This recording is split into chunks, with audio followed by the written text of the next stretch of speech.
It is day 19 and it is the weirdest feeling in the world not having breakfast in the morning and not having my 1 liter of water. So if you don't know, breakfast is the most important meal of the day because, and here's the big thing, it helps to regulate your circadian rhythm. It tells your body, okay, we're ready. It's literally breaking your fast. So it helps to boost your metabolism. It awakens your digestive system and your body gets ready. It's also something called and I always butcher this word. I should learn how to say it, but it's a German word. Zeitgebers. I'm gonna write it down for you. And it just means quite literally a time indicator. So your body uses time indicators. Breakfast is one of them. In fact, meals, if you can have the same meals at the same time every day, it helps to regulate ghrelin and leptin. Ghrelin is your hunger hormone, leptin is your satiety hormone. And what this helps do, I hope you can hear me, it's a little bit loud, but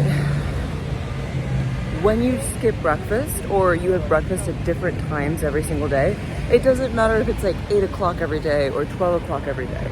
You should have breakfast at the same time every day, ideally to help train your brain and your body. Okay, this is when we wake up. This is when we start boosting metabolism.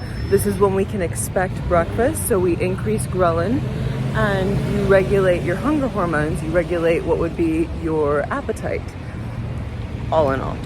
And I'm not a breakfast person. I don't like breakfast. I don't like having food in my stomach in the morning.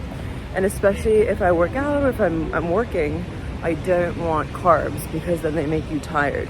So ideally you want proteins and fats in the morning and maybe a little bit of carbs to give you energy, but keeping the carbs always paired with protein and fats, protein especially, so that you don't have a glucose spike and then a dip in energy.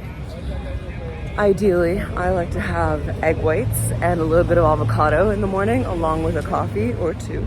I like my coffee. And I do decaf coffee. I don't do coffee for the sake of caffeine. I do it for the sake of, I love the taste, I love the warmth, and I like it with honey. I do like it with honey. So at the end of the day, you should be eating breakfast. If you don't eat breakfast, then you are missing out. And if you tend to binge eat, if you overeat at night, this might actually be why. You should be regulating your hormones, hunger hormones, ghrelin and leptin. Excuse me, I have to like read that one. Okay. Ghrelin and leptin, and you really need to pay attention to, if you're hungry at the end of the day and you end up overeating, it's because you don't eat beforehand. So your body feels like it's starving and your ghrelin levels are like through the roof and you're most likely growling and everything, and you have to have a lot of willpower.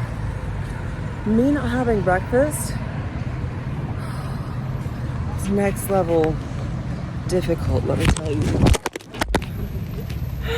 My phone's okay, but okay, here's the idea. before I drop my phone. You need to be having breakfast.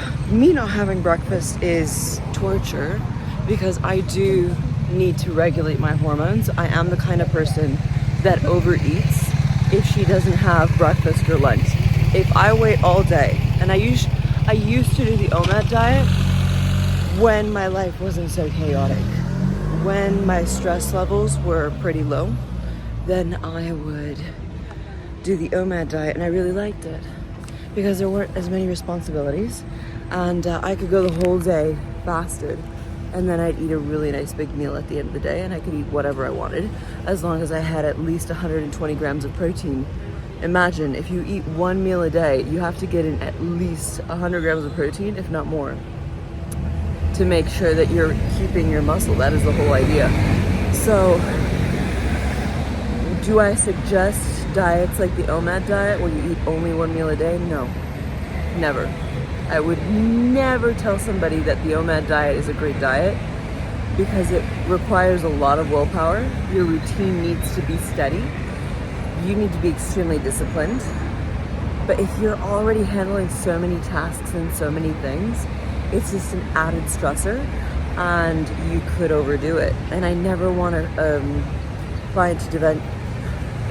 client to develop what would be a binge eating tendency. And those certain diets, they tend to cause that. things like keto even. The keto diet, where you eat less than 50 grams of carbs per day. I have done that too. It is great for focus, and I can do it for like 2 weeks. But after 2 weeks, carbs are your body's main source of energy. So guess what? You're depleted of energy. You're literally running on ketosis. And a lot of people will say like that is the best diet. Your body needs protein, fats, and carbs. Like those are the 3 macronutrients. And you're taking out an entire macronutrient. To me, it is ridiculous, because your body needs those nutrients for certain things. It's your body's main source of energy. So you need those carbs, especially if you're a runner, especially if you're doing cardio all the time. Don't take your carbs out. Carbs are your friend. Carbs are not the enemy. It is the fact that you cannot create a calorie deficit and you end up overeating your calories. And it was, oh gosh, it's so easy to do that.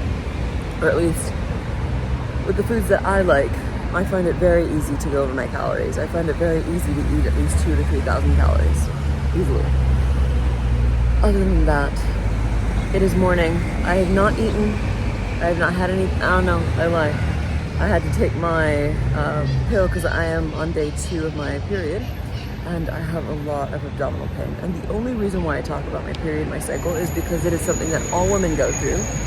I don't believe that there is enough awareness. It does affect the way that I show up as a coach in terms of my food, my workouts, my mood, and then overall, like the feeling. And how you feel does influence a lot. You always try very hard not to have your feelings interfere with the work that you do or you don't do. You should be doing the work no matter what. But I'm not gonna lie, sometimes it's like you make the executive decision, you're like, I'm fatigued, what should I prioritize? Like yesterday, I had so much work. I was overwhelmed. My Oura ring was like, you are stressed. And I was like, yeah, no kidding. And I ended up boxing. Oh gosh, it was such a great boxing session. Instead of running or doing the Stairmaster, I just got into a little boxing session, and I would do 15 minutes of restorative work for boxing. 45 minutes work, 15 minutes boxing, 45 minutes work, and 15 minutes of abs. Oh, that felt so good. Normally I do 10, but it felt good to do 15. I think I've given you enough information for this, how do you call it, check-in, and I'm gonna go to the gym, do my body scan, and I'll talk to you then.